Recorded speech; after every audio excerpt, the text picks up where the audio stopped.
బాధ ఉండని, కష్టం ఉండని, సంతోషం ఉండని ఒకరితోని షేర్ చేసుకుంటే సంతోషం అయితేనేమో పెరుగుతుంది, బాధ అయితేనేమో తగ్గుతుంది. ఆయనకు నచ్చని విషయాలు ఏమైనా ఉంటే నేను మళ్ళీ అట్లనే ఉన్నానుకో ఇంకా పూర్తిగా నచ్చకుండా పోతా. ఒకరు నన్ను అంటనే ఉంటారు. మాట్లాడి వెంటనే ఫోన్ పెట్టేసిందంట. ఇంటికి కూడా రావద్దు అని తిట్టడంతో అమ్మో ఇదేదో గట్టిగానే నా మెడకు చుట్టుకునేటట్టుంది, చల్లీలకు వేడి నీళ్ళు తోడైనట్టుగా ఇద్దరు కలిసి ఏదో ఒక పని చేసుకుంటారు. పిల్లలు కూడా నా లెక్కనే 0 నుంచి స్టార్ట్ అవ్వాల్సి వస్తుంది. ఎడముఖం పెడముఖంగా ఉంటాయి. ఆయన నువ్వు ఆలోచించడానికి ఏం లేదు, నా మాట ఖచ్చితంగా వినాల్సిందే. అమ్మాయి అంటే అంత చులకననా? తెల్లారితే ఎంగేజ్మెంట్, చికెన్ కూర వేసుకొని నిమ్మలంగా తిని పొద్దుగా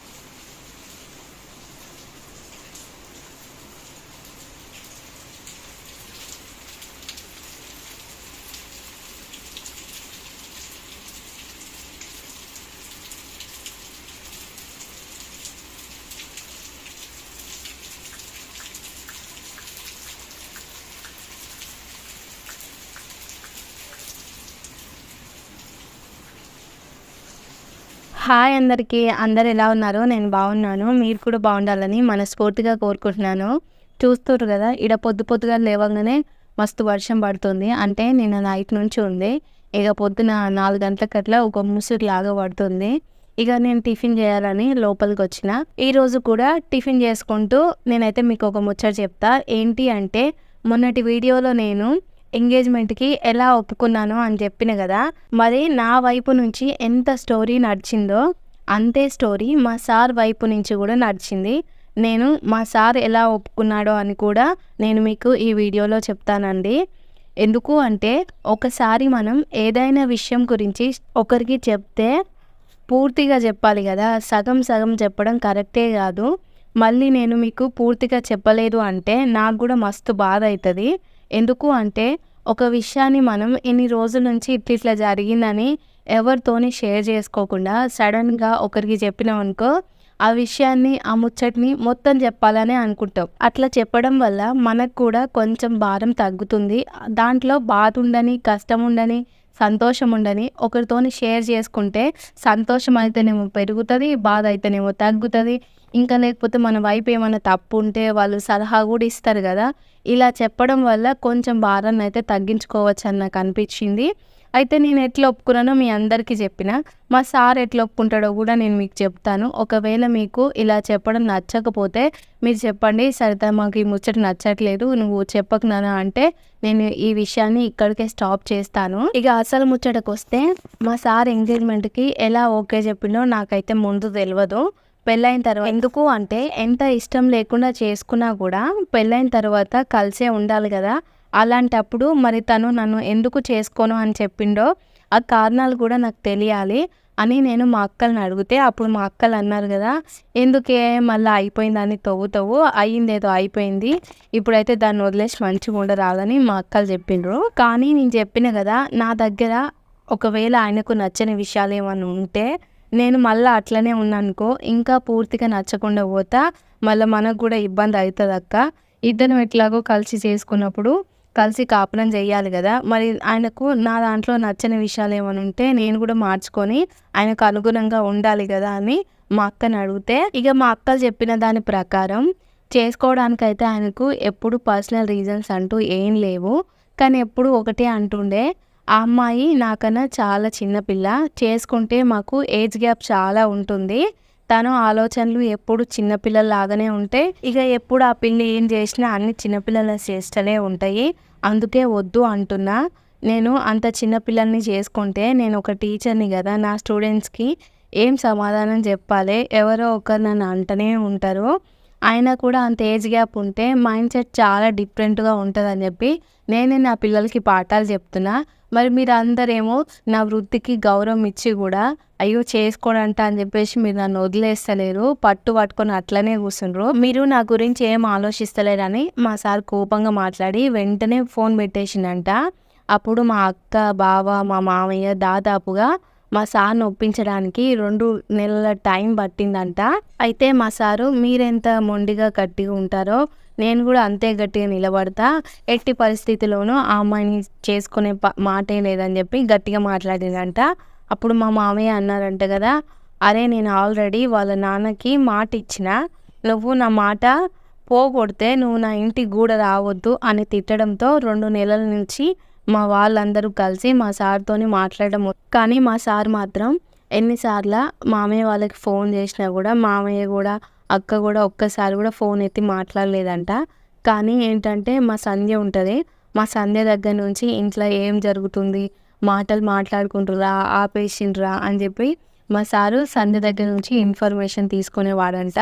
మా సంధ్య చెప్పింది విని మా సార్ అనుకున్నంట, వామ్మో ఇదేదో గట్టిగానే నా మెడకు చుట్టుకునేటట్టుంది. వాళ్ళు మాట్లాడకపోతే, నేను మాట్లాడకపోతే వాళ్ళకి ఇష్టం లేదేమో వాడికి, అందుకే మాకు ఫోన్ చేస్తలేడు. ఇక వాడికి కూడా నచ్చినప్పుడు మేము ఎందుకు చేయాలని అనుకొని వెనక్కి ఉంటారేమో అని చెప్పేసి నేను అనుకుంటే, నేనే అంటే వీళ్ళు నాకంటే ఎక్కువ గట్టిగా నిలబడుతుండ్రు. ఇక అట్లా ఇట్లా లాభం లేదు కానీ అని చెప్పి ముందు మా అన్న మనసు మార్చాలి.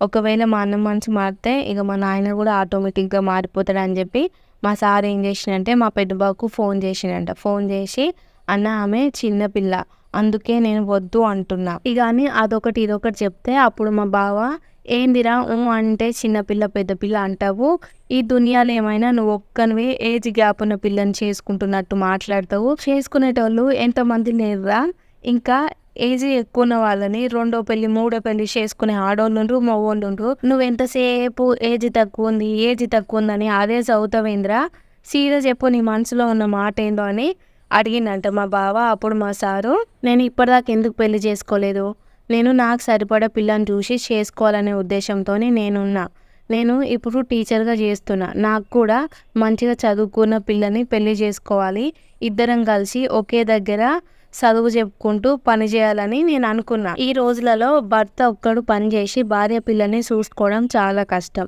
చల్లీలకు వేడి నీళ్ళు తోడైనట్టుగా ఇద్దరు కలిసి ఏదో ఒక పని చేసుకుంటేనే రేపటి నాడు నాకు పుట్టే పిల్లలకు మంచి భవిష్యత్తుని ఇవ్వగలను. ఇప్పుడు ఈ పిల్లని పెళ్లి చేసుకుంటే ముందు చదువుకొని ఆ తర్వాత జాబ్ చేస్తుందో లేదో కూడా నాకు తెలియదు. చేయకపోతే అప్పుడు నా పిల్లలు కూడా నా లెక్కనే 0 నుంచి స్టార్ట్ అవ్వాల్సి వస్తుంది. అంతేగాక ఇప్పుడు మన ఇద్దరు వదినలు మేనోళ్ళే. కొద్దిసేపు మనం చిన్నొదిన గురించి పక్కన పెడదాం. పెద్దొదిన విషయానికి వస్తే సొంతం వాళ్ళ పెద్దనాయన కూతురే కదా. ఈ పిల్లను చేసుకున్నాక వాళ్ళ ఇంటికాడ ఏదైనా వాళ్ళ పెద్దనాయన పెద్దమ్మకు కానీ అమ్మనాయనకు ఏదైనా గొడవ అయితే ఇక్కడ వాళ్ళిద్దరూ ఎడముఖం పెడముఖంగా ఉంటారు. 20 సంవత్సరాల నుంచి వదినలకు కానీ అమ్మకు కానీ ఏ చిన్న విషయంలో గొడవలు పడిందే లేదు. మరి ఇప్పుడు ఈ పిల్లని మన ఇంట్లో అడ్జస్ట్ కాకపోతే మనకి మనస్పర్ధలు వస్తాయని చెప్పి మా సార్ అన్నారంట. అప్పుడు మా బావ, అరే అన్ని విషయాలలో నువ్వు నేను చెప్పినట్టే వింటావు కదా, మరి ఈ విషయంలో ఎందుకు వినట్లేదు, ఆ అమ్మాయిని చేసుకుంటే అలా ఫ్యామిలీకి కూడా ఆర్థికంగా ఉపయోగపడతాము, వాళ్ళు కూడా మనలో మంచిగా కలిసిపోయి సంతోషంగా ఉంటారా, ఆల్రెడీ వాళ్ళు ఒక అమ్మాయి విషయంలో ఇబ్బంది పడుతున్నారు, మళ్ళీ అనుకోకుండా ఏదైనా జరిగితే అందరం బాధపడాల్సి వస్తుంది, నువ్వే ఒకసారి ఆలోచించు, ఆయన నువ్వు ఆలోచించడానికి ఏం లేదు, నా మాట ఖచ్చితంగా వినాల్సిందే అని చెప్పి మా బావ అన్నారంట. అప్పుడు మా అక్క, ఇంకా నీకు ఎవరు పిల్లని ఇస్తారని నువ్వు అనుకుంటున్నావు అయ్యా, నీకు ఇప్పటికే 32 సంవత్సరాలు వచ్చి ముదిరిపోయిన బెండకాయ లెక్క తయారైనవు, ఇంకేదో గొప్పగా మా వాళ్ళు వచ్చి మా చెల్లెనిచ్చి పెళ్లి చేస్తా అంటే సప్పుడు గంట చేసుకోక నాకు వద్దు అంటావు. ఇప్పుడు నువ్వు మా చెల్లెని కాదన్నావు అనుకో, నీకు ఆ తర్వాత పిల్లనిచ్చే వాళ్ళు కూడా ఎవరు ఉండరు. మొన్నటిదాకా మ్యాట్రిమోనీలో పెళ్లి సంబంధాలు చూసుకున్నావుగా, ఏదయ్యా ఒక్క సంబంధం కూడా ఇంటి దాకా రాలేదని చెప్పేసి మా అక్క సరదాగా అని, అయినా నువ్వు వేరే అమ్మాయిని పెళ్లి చేసుకుంటే నేను ఇంటికి రాని అని చెప్పి బాగా బెదిరించిందంట.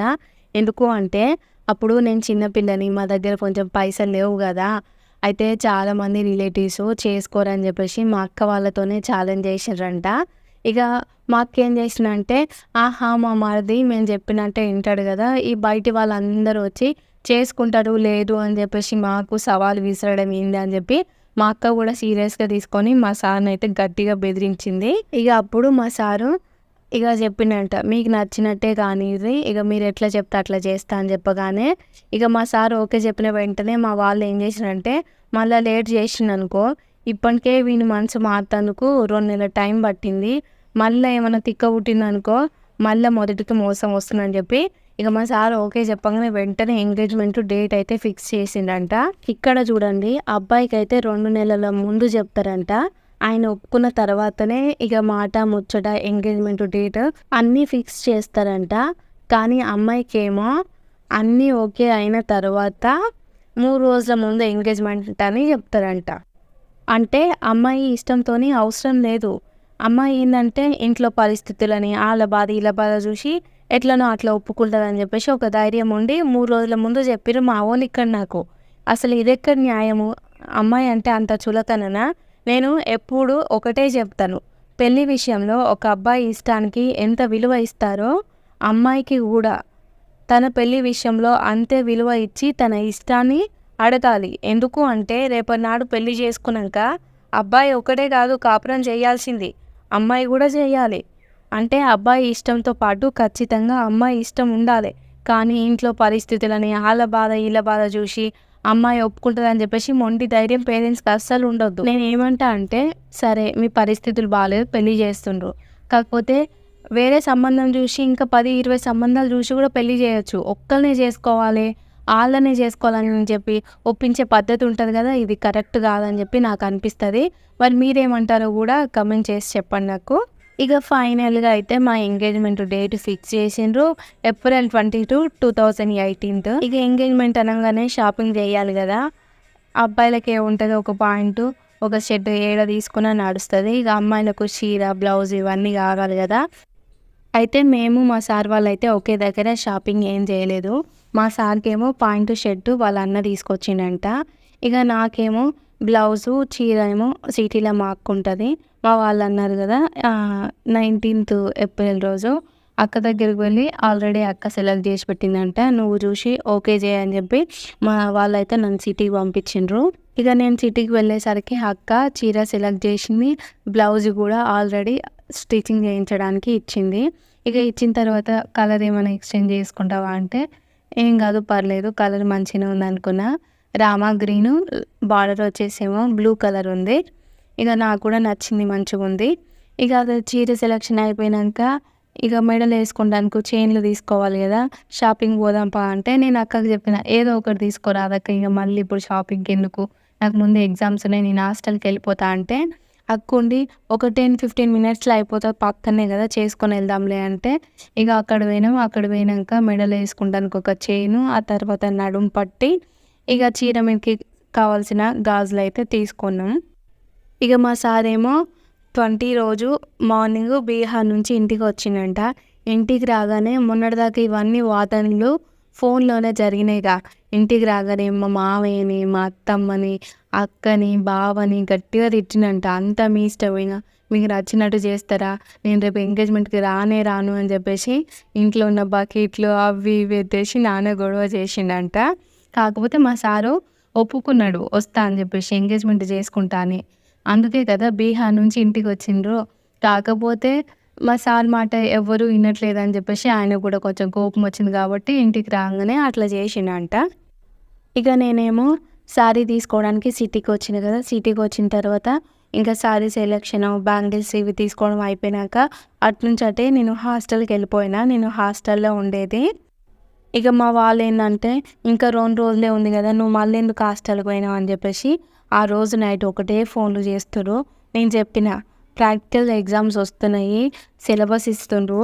నేను వస్తాను గదా! మళ్ళా 2 రోజులు టైం ఉంది. 2 రోజులు నేను ఆడ కూర్చొని ఏం చెయ్యను.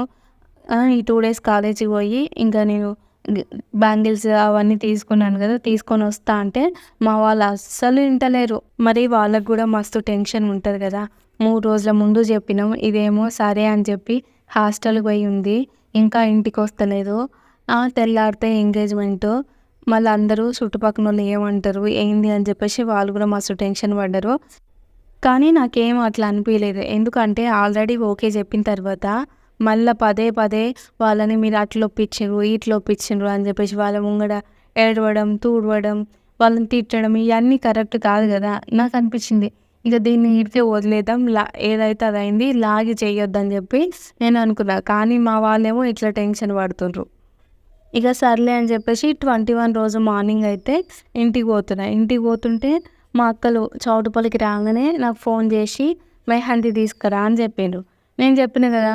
ఆల్రెడీ అవి ఎన్నో ఒక దగ్గర దొరుకుతాయి. మీరే తీసుకోవచ్చు కదా! నేను పొద్దుగాలనే వస్తున్నా.